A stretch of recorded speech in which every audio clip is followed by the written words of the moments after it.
Baik, Alhamdulillah. So kita ada masa sikit lagi. Malam ni kita ringkas-ringkaskan cerita tentang, kita sambung kisah semalam yang kita belajar tentang iman. So malam ni kita tengok pula tentang bahagian aqaid. Aqaid kita belajar pula sikit-sikit lah kita belajar lah. Bagi biasa dengan perkataan tu aqaid dan qawaid. So jadi kita ni dah belajar macam mana dalam TV live lah. Ada slide, ada apa semua kan. Agak menarik, kita boleh sambil-sambil boleh kita berpandu kepada apa yang saya sediakan untuk malam ni tu. Jadi aqaid, apa kataan aqaid? Aqaidul iman dan qawaid. Apa dia qawaidul iman? Benda sama je dari segi makna tu lah. Jadi aqaid ni simpulan aqaidul iman, simpulan keimanan. Qawaidul iman, qawaidul iman tambatan. Ada setengah kitab dia tulis qawaid, ada setengah kitab tulis aqaid, mana maknanya tak jauh lah, mana benda tu yang hampir, yang similar kata orang. Baik.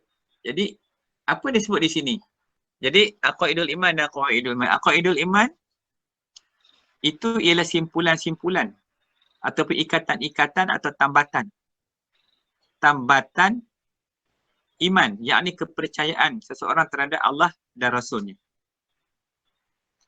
Macam mana nak tambatkan supaya pegangan itu, kepercayaan itu kukuh, kuat, tak terungkai, tambat. Kalau kita ngaji apa dia aqaidul iman.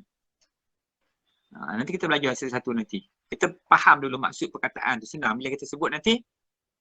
Apa dia aqaid keimanan. Simpulan-simpulan keimanan. Yang ni kepercayaan kita. Sebenarnya itu terangkum di dalam rukun iman yang 6 tu kan. Rukun iman yang 6 tu dah ada dah di situ. Tu. Kita nak kena faham kat situ. Baik, itu disebabkan aqaidul iman. Dipanggil, dan juga mungkin kita gunakan satu je lah. Kalau dua ni nanti dah jadi keliru pula. Saya dah situ dia kat situ, nanti kalau terjumpa perkataan qawaidul iman tu, tak faham lah. Nanti ni apa pula ni? Yang terkejut pula. Ni istilah lah. Baik, kemudian ini adalah kepercayaan. Persoalan kepercayaan. Macam kita nak tambatkan supaya hati kita tu betul-betul beriman kepada Allah dan Rasul. Semalam saya dah cerita dah. Iman ni bila dia masuk dalam tubuh badan kita, dia masuk ke dalam hati, dia akan menyerlah dan menyinari seluruh anggota jawarih kita. Rohani, jasmani kita. Itu dia menyerlah. Dia pergi semua. Pergi pada lidah, pergi pada telinga, pergi pada mata, pergi pada tangan, pergi pada kaki. Seluruh. Dia menyerap seluruh tubuh badan kita tu. So dia berubah. Kita tu akan berubah bila iman tu meresap masuk. Selagi iman tu tak masuk ataupun iman tu masuk sikit tu, kita tak tahulah macam mana rupa iman ni. Yang tahu rupa iman ni masing-masing yang beriman. Siapa yang beriman dia tahu iman dia macam mana. Yang tak beriman macam mana dia nak tahu dia beriman? Dia tak terima iman pun. Bila iman tu tak masuk dalam diri dia, macam mana dia nak tahu dia beriman? Cukuppah sekadar aku percaya ada Allah, aku percaya ada Nabi. Itu cukup ke iman macam tu? Iman ni kan kita bincang kemarin, dia soal amalan hati. Kan iman ni kan dia persoalan amalan hati tu. Tengok, akidah adalah amalan hati. Akidah ni adalah amalan hati. Yang dimasukkan dengan akidah tu adalah amalan hati yang berupa keimanan di dalam hati terhadap sesuatu dan pembenaran atau tasdik tentangnya. Jadi pokok-pokok akidah Islam biasa dikenal dengan istilah rukun iman. Itulah akidahnya. Jadi kepercayaan hati. Kerja hati. Iaitu apa kerja hati? Dia membenarkan. Dia bukan buat apa pun. Dia hanya kerja dia nak membenarkan. Benar tu. Nak mengisbatkan. Membenarkan. Mentasydikkan tentang Allah dan Rasul. Jadi itu kerja hati. Tapi boleh ke buat? Ni yang kena. Dia hanya boleh melakukan isbat ataupun tasydik tadi setelah dia ma'rifah kepada Allah. Setelah dia kenal dulu Allah Subhanahu Wa Taala. Tidak, dia takkan mampu untuk nak ma'rifah. Dia nak mentasydik benda yang tak kenal macam mana. Mesti dia kena kenal Allah tu dulu. So tu yang saya sebut kemarin. Jadi dalam tu kita nak kena mengaji buat syahadah balik. Dia kembali kepada rukun syahadah yang 4 tu. Pertama, mengisbatkan zat Allah Ta'ala. Kedua, mengisbatkan sifat Allah. Yang ketiga mengisbatkan if'al Allah Subhanahu Wa Taala. Yang keempat mengisbatkan kebenaran Nabi Muhammad sallallahu alaihi wasallam sebagai utusan Allah. Benar Nabi itu. Itu kerja hati. Bila hati beriman, dia akan taat sami'na wa ata'na. Dia dengar, dia taat. Dia tak bertikai dah. Dia akan ikut apa yang Allah dan Rasul suruh. Itu tanda iman. Tetapi bila dia engkar kepada Allah dan Rasul, dia menentang, dia melawan hukum-hukum Allah Subhanahu Wa Taala, dia engkar, maka dia bukan dipanggil orang yang beriman kepada Allah. Dan kemungkinan ditakuti boleh jadi kufur kepada Allah. Seperti mana orang-orang yang kafir, musyrikin tu. Okay, ini iman itu perkataan, amalan hati dan perbuatan. Iman sampai pangkat itulah kalau kita tengok. Sungguhnya orang yang beriman, yang tak kala disebut nama-nama Allah, maka akan tergetarlah, gementarlah hati-hati mereka. Dan ketika dibacakan ayat-ayat Allah, maka bertambah keimanan mereka. Dan kepada Rabb mereka bertawakal. Dan mereka juga mendirikan solat dan juga memberikan nafkah dan rezeki yang mereka miliki. Mereka adalah orang-orang yang benar-benar beriman. Itu status kedudukan orang yang beriman. Dan bertawakal. Sebut ayat Allah dan jadi takut. Ini ada orang mempermainkan pula ayat-ayat Allah. Memperseda-sedakan ayat-ayat Allah. Mana letak iman mereka? Itu saya sebut iman ni benda ghaib. Benda tak nampak, benda maknawiyah. Tadi kita dah sebut, iaitu aqaid ataupun aqaid ini adalah simpulan. Iaitu simpulan ma'nawiyah. Ini pengertian dia. Kalau kita kata apa dia aqidah itu atau aqaidul iman itu, suatu simpulan ma'nawiyah yang tersimpul erat, kukuh atau kukuh di dalam jiwa yang tak akan terurai atau terungkai walau dengan apa cara dan dalam keadaan apa cara sekalipun. Maknanya, simpulan maknawiyah yang tersimpul dalam hati kita ni, kukuh dia sehingganya tidak akan terurai. Kau buatlah macam mana pun, kau seksalah macam mana pun, dia tetap kata ahad macam Nabi bin Rabah tu. Buatlah macam mana pun, walau dalam keadaan apa sekalipun, dia tetap berpegang kepada Allah Subhanahu Wa Taala. Tu. Tapi kalau orang yang tak kukuh ni, kena ugut sikit je, kata ugut nak potong telinga je, ya saya buat. Mana-mana dia tak buat. Tu. Orang yang pegang iman ni lain macam. Tak dia yakin kepada Allah. Ketika dia diseksa tu, dia hanya ingat Allah dan dia yakin kepada Allah Subhanahu Wa Taala semata-mata. Ya, lain macam. Orang yang yakin kepada Allah ni lain macam. Kekuatan mereka, keberanian mereka tu lain macam. Dia sikit pun tak takut. Sebab dia beriman kepada Allah, dia takut apa? Yang jadi penakutnya kita ni. Kena ugut sikit dah habis dah. Kita tak berani. Nak berdakwah kita takut. Nak tinggal rumah pergi berdakwah pun takut. Takut bini marah lah. Takut nak tinggal rumah lah sayang. Nak pergi berdakwah sekarang, nak pergi jelajah syahadah tu dah letih. Nak kena perhabis duit pula, nak tinggal kerja lagi. Iman kita takat jaga keluarga je berani. Iman kita takat jaga reta benda kita je berani. Lebih tu kita tak berani dah. Sebab tu hari ni kalau kita lihat dalam masyarakat kita, berapa kerat yang manusia yang sanggup keluar pergi berdakwah. Selain daripada pok-pok tabligh yang keluar masuk masjid, kita tengok orang-orang lain berani tak? Kalau kita ada iman, kita berani pergi dakwah. Kita keluar pergi merata. Cuba tengok. Contoh macam kita tengok tu yang Mu'allaf tu, siapa nama tu? Firdaus Wong contoh. Dia begitu berani pergi buat street dakwah, kita lihat.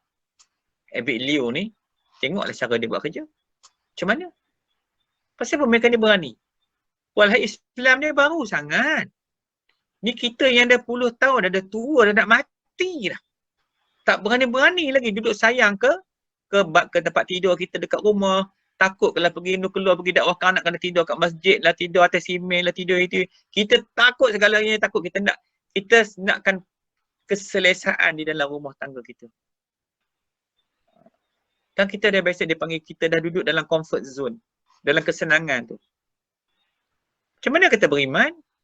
Kalau kita beriman, tidak beriman soal kamu kata Nabi, selagi kamu tak kasih saudara kamu. Kita tak mau keluar langsung pergi tengok ziarah kawan-kawan kita tu yang susah, yang jahil, yang tak kerti, duduk sesat larat lagi. Kita biar mereka tu dalam kesesatan. Keluarlah. Kita keluar pergi jumpa mereka tu. Tengok apa yang tak kena lagi ni, kenapa macam ni. Tu tujuan tu orang beriman. Dia tak tunggu dalam rumah dia. Dia tunggu, takut nak tinggal rumah. Berapa ramai sahabat Rasulullah yang wafat di Madinah. Yang lain semua di luar. Semua keluar tak balik dah. Contohnya Amr bin As di Guangzhou tu. Pasal macam itu. Tu dialah iman. Itu cerita iman. Kalau kita mengaku kita beriman, penakut macam tu bukanlah iman nama dia. Iman bukan dayus. Iman tak takut. Orang ada iman ni dia peduli apa? Dia tak Allah dengan Rasul je. Dia tahu tanggungjawab dia tu nak jawab depan Allah esok di akhirat macam mana kalau Allah tanya dia. Kalau orang tanya kita, sudahlah. Bang, engkau ni selama hidup berapa orang dah kau Islamkan? Apa nak jawab? Tak pernah lagi Ustaz. Oh, belum seorang lagi. Habis kamu buat apa? Tak ada langsung usaha kamu nak dakwah. Saya pun tak pandai. Bukan soal pandai. Sampaikanlah walaupun satu ayat. Kan? Jadi sebab tu, kita tak pandai. Kita ikut orang yang keluar berdakwah tu. Kita ikut, kita lihat bagaimana.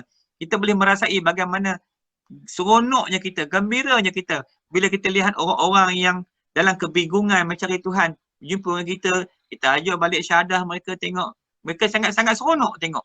Tergambar kesukaan pada wajah mereka tu. Inilah perkara iman. Memanglah itulah iman. Sebab tu iman ni sangat rumit. Jangan kita ingat asal kita orang Islam kita dah beriman. Ni persoalan yang saya selalu tekan tiap malam ni. Tentang nak faham iman tu macam mana rupa dia. Dia tak nampak iman ni. Tapi once bila dia duduk dalam hati kita, kita dah jadi lain daripada sebelum tu dah. Kekuatan kita bergantung kepada Allah tu sangat-sangat kuat. Kan? Bukan orang banyak ibadat. Banyak ibadat belum tentu lagi dia beriman kepada Allah. Pasal dia hanya mempraktiskan Islam baru. Belum iman lagi. So, jadi inilah simpulan maknawiyah. Maknawiyah simpulan yang tak nampak. Tetapi harus tersimpul kukuh dalam jiwa kita. Diuji, di apa pun kita tetap pegang. Uji pun uji dah, tak apalah. Kita keluar, memanglah kita keluar berjalan pergi dakwah, duit habis. Habis tak duit? Habis kan? Masa? Habis tak? Habis. Habis segala-galanya. Tapi apa rukun jihad itu? Kesusahan, kesengsaraan. Susah, sukar, semua cukup. Kita berjalan, kita tahulah. Tapi itulah dia kerja orang-orang yang beriman, kerja para Nabi, para Rasul. So kita kalau kita nak kasih kepada Nabi, para Rasul, kita ikutlah. Sebab itulah kerja paling mulia atas muka bumi ini, mengajak balik manusia kepada Allah Subhanahu Wa Taala. Tak ada lagi dah. Memang kita tercabar. Kita biasa tidur atas tilam sedap-sedap dalam bilik aircon. Tiba-tiba kita kena tidur dalam kereta. Buatnya hotel apa, tak ada duduk tepi jalan, tidur dalam kereta. Kan? So pagi macam-macam lah. Kita kena berdepan dengan kesusahan. Itu untung lagi kita masih boleh naik kereta lagi. Kalau zaman dulu, zaman Nabi, zaman orang tua-tua dulu, jalan kaki ya. Kan? Tidur mata tempat ada tu duduklah. Pondok buruk ke, hujan ribut ke. Punya nak dakwah ni. Kita sanggup kan macam itu? Sembang je kita ni kata ada iman. Kalau orang ada iman, dia sanggup macam itu. Tu. Ini merupakan satu cabaran. It's a challenge to us. Cabaran kat kita. Kalau kita betul-betul beriman, apa kita patut buat? Tanya balik diri kita. Terus tanya orang. Tanya kita balik. Aku ni beriman ke? So jadi, bila kita dah faham, ini soal pemahaman kita lah. Bila kita faham bagaimana pekerjaan iman tu tadi, baru kita jelas. Kita sebenarnya masih lagi duduk orang kata apa, terumbang ambing tentang iman ni. Kita tak jelas. Selagi kita tak mengaji dalam persoalan ketuhanan dan kenabian dan juga dalam rukun iman ni, kita akan bingung selama-lamanya. Pasal dia kena mengaji. Dia sama ada susah ke senang ke, dia tak peduli. Tapi wajib mengaji, kena mengaji. Supaya faham. Jadi malam ni kita nak mengaji ni. Bagi kita jahil, kita tahu, kita tak kerti. Tak apalah, kita mengaji. Baik.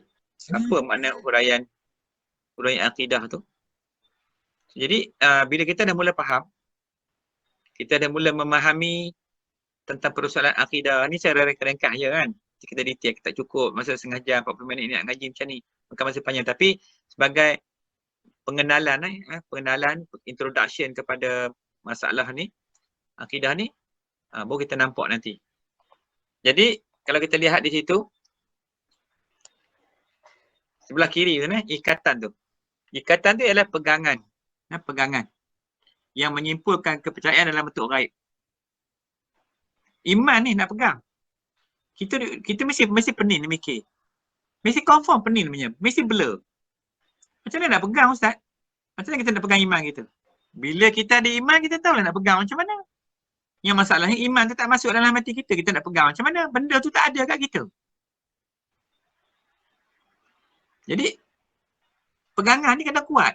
Dia berdasarkan kepada keyakinan kita tu. Kita nak didikkan, nak terbiahkan roh kita tu supaya dia dapat beriman, dapat mempercayai akan Allah Subhanahu Wa Taala dan Rasul dia. Dan kepercayaan itu pula adalah pada rukun iman yang 6. Secara mujmal dan secara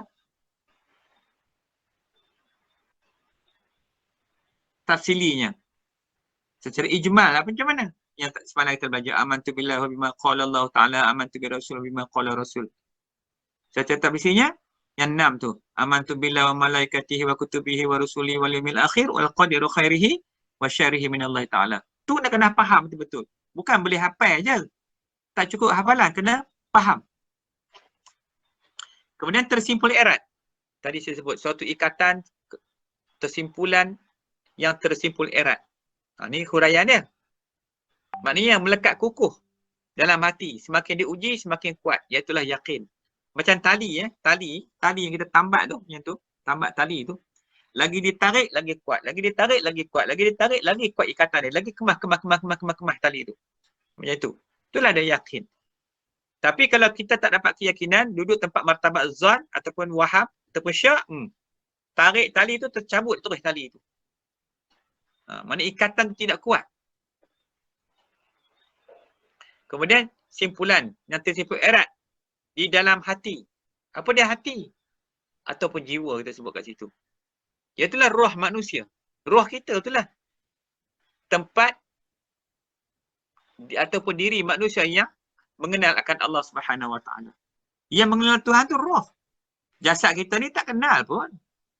Dia hanya tempat apa jasad kita ni? Tempat roh tu duduk. Tempat jasad roh tu duduk. Jasad ni sarung bagi roh. Roh nak duduk dalam jasad tu. Yang mengenal Allah itu roh. Beza hati dengan akal pula lain. Hati ni ialah kejadian Tuhan yang disebut yang sebangsa latifatul Rabbaniyah. Yakni latifatul ni satu kejadian Tuhan yang amat seni. Roh telah mengenal Allah sejak di alam roh lagi yang kita sebut semalam. Macam mana roh kita di langit, di alam lahut tu dah kenal akan Allah SWT. Jadi bila roh yang kenal Tuhan tu adalah roh. Jasad kita punya jasad je lah. Macam inilah jasad kita. Tempat roh, tempat hati itu. Mengeluarkan apa keinginan hati. Kalau sekiranya hati ingin melihat, maka hati akan menggunakan mata untuk melihat. Jadi mata kasar kita adalah tempat hati melihat. Bila hati teringin nak bercakap, maka lidah pun bercakap. Hati dia bercakap ikut lidah. Hati melihat ikut mata kita. Hati mendengar ikut telinga kita. Hati nak makan, kalau kita nak makan makanan ikut mulut, lidah kita. Kalau nak gerak ikut tangan, ikut kaki, semua dikawal oleh roh. Kalau jadi baik roh tu, baiklah segalanya. Kalau jahat, jahatlah segala-galanya. Kemudian akal pula, apa peranan akal pula? Akal ni pula adalah satu kejadian Tuhan, iaitu sifat, suatu sifat yang Allah jadikan. Ia bangsa maknawiah juga. Tapi ia hanya khusus untuk membezakan di antara manusia dengan haiwan. Kenapa? Kerana akal ni ditugaskan kerja dia untuk memikirkan akan ilmu nazariyah. Dan ni ilmu yang kena fikir. 2 kali 2, 4. 6 campur 6, 12. Nak buat rumah macam mana? Tadi sudut angle. Tu kerja akal. Akal dia kerja dia memikir. Kemudian akal pula tak boleh duduk saja seorang-seorang dia. Maka kena ada syarak. Sebab syarak itu nak kawal akal tu. Kalau akal saja tak ada syarak, maka akal tu jadi majnun. Jadi akal yang gila. Syarak pula kalau tak ada akal, tak boleh nak dipraktiskan. Sebab yang nak mempraktiskan syarak tu adalah akal. Jadi akal dengan syarak haruslah kedua-duanya lazim melazimi antara satu sama lain. Kalau tidak, tak jadi. Kena ada dua-dua tu. Okey. Kemudian, yang tidak akan terungkai. Roh ni, akidah ni tadi, yang tidak akan terungkai. Macam mana? Kena jazam. Iaitu 100%. Tu, tengok dalam tu. 100%. Iaitu putus dia panggil. Mana putus tu jazam. Jazam tu makna dia apa? Tak ada syak, tak ada zon, tak ada waham. Tengok dalam tu saya tulis tu. 50%, 50%. Lebih kurang sama banyak. Itu makna dia syak. Syak kat Allah, syak kat Rasul tu. Zon pula banyak. Percaya, sikit tak percaya. Waham pula sikit. Sikit percaya, banyak tak percaya. Itu nama dia waham. Jadi, bila kata i'tiqad yang jazam, maknanya i'tiqad tu harus putus. Putus tu yang ni tidak ada syak, tidak ada zon, tidak ada waham. Mesti yakin 100%. Ni bab akidah tak boleh. Walaupun 0.1% tak boleh. Dia kena 100%. Kena yakin kepada Allah SWT. Sikit dia tak yakin, habis agama dia. Batal akidah dia, boleh jatuh riddah atau murtad. Kemudian, walau dengan apa cara sekalipun. Maksudnya, di setiap tempat, masa dan keadaan. Jadi di mana kita berada, rumah, kedai, pejabat ke, masa, pagi, siang, malam, tengah hari ke, senang, susah ke, semua tu tak kisah kat mana pun.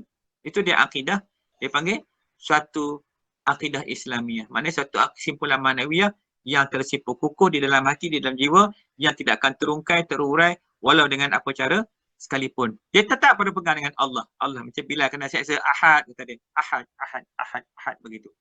Ini boleh kita faham dengan maksud secara ringkas, iaitu tentang akidah tadi. Saya ulang balik, suatu sifat, satu simpulan ataupun kita sebut sebagai simpulan maknawiyah yang tersimpul erat kukuh di dalam jiwa, yang tidak akan terungkai, terurai walau dengan apa cara, dalam keadaan apa cara sekalipun. Itu yang dimaksudkan dengan akidah itu tadi. Jadi ini persoalan iman, tuan-tuan dan puan, saudara-saudara, adik abang, adik kakak sekalian, makcik-makcik yang ada dalam program kita pada malam ini. Jadi kita boleh lihat nanti bagaimana dikatakan pekerjaan Islam dan pekerjaan iman. Jadi insya-Allah pada malam esok kita akan bincang lagi lebih lanjut bagaimana pula pekerjaan Islam dan pekerjaan iman. Siapa yang nak buat kerja Islam dan siapa yang nak buat kerja iman, antara jasad dengan roh. Antara roh hati kita tu. Jadi kalau iman, mana pekerjaan dia? Kalau Islam, mana pekerjaan dia pula? Ni yang kita akan bincang lebih lanjut lagi. Jadi cukuplah sekadar malam ni. Itu pun dah banyak saya rasa yang saya tengah pada malam ni. Nanti kita ulang-ulang balik. Jadi mudah-mudahan kita cuba memahami istilah-istilah dulu. Akidah tu apa? Tadi kita sebut kita sebut aqaid tu. Aqaidul iman. Dengan akidah tu pula apa benda akidah tu pula? Jadi kita dah sebut tadi Jadi akidah ni adalah pecahan dari akad yang kita simpulkan, yang berarti ikatan ataupun simpulan. Itu akidah. Sebab tu bila orang yang mati, bila angkat dia ke langit, itu yang ditanya awal-awal sekali ke pintu langit pertama tu, apa akidah kamu? Apa akidah kamu? Dia tanya gitu. Soalan daripada malaikat. Jadi daripada perkataan itulah maka lahirlah perkataan akidah. Itu simpulan atau simpulan maknawi, simpulan gaib yang terkhusus dalam kepercayaan. Ini persoalan dia yang ni. Jadi akidah tu adalah pecahan dari akad. Akad ni macam satu simpulan tali. Kalau ikat tali tu akad. Okey, kita sebut apa nama akad nikah. Apa makna akad nikah? Tambatan ikatan pernikahan. Itu akad nikah. Tu senang faham macam tu. Yang disebut akad nikah tu, daripada tak ada nikah, belum berkahwin, diakad nikahkan, mana ditambat, diikatkan. Ikatkan pernikahan tu dengan apa? Dengan adanya ijab dan kabul. Bila berlaku ijab kabul tu, wali melakukan ijab, aku nikahkan dikau. Aku nikahkan dikau dengan pulang dengan mas kahwin sebanyak sekian ringgit tunai. Maka pengantin pun menerima akan, dia panggil kabul. Ijab kabul. Kabul tu dia menerima akad nikah tu tadi. Aku terima akan nikahnya Pulanah binti Pulan dengan mas kahwin sebanyak sekian ringgit tunai. Maka sahlah. Maka berlakulah ikatan pernikahan tadi. Maka ketika itu berpindahlah segala bebanan dosa pahala yang ditanggung oleh si wali atau bapa tadi kepada si suami itu tadi dengan terjadinya ijab kabul tadi ataupun akad nikah tu tadi. Itu disebut akad nikah tu. Kita akad nikah pukul berapa? Tu. Sama juga dengan persoalan akidah pada malam ni, iaitulah ikatan. Nak ikat tu, nak tambah ikatan tu macam pernikahan juga. Jadi tapi yang ini ikatan dia apa? Ikatan roh tu. Nak tambah iman tu supaya iman tu tak bocor, tak longgar, tak hilang, tak lari. Ya? Dia faham? Jenuh macam ni, no? Tak apalah. Tak apalah. Kita mungkin nak belajar ni. Kita mengaji ni tak apalah. Kita tak faham pun. Tapi insyaAllah, ulang selalu tengok balik video. Kita ada video tengok balik kan. Saya pun tak nak cerita lebih-lebih. Kan? Kita bagi patut-patut je yang ringkas-ringkas. Ini bukan banyak ni. Kalau ikut satu slide satu ni. Nak kena mengaji habis-habis bab ni dulu. Alhamdulillah. So malam ni selesai sudah program kita malam ni, insyaAllah. Sambung lagi pada malam esok. Mudah-mudahan kita beri hidayah taufik oleh Allah SWT. Assalamualaikum.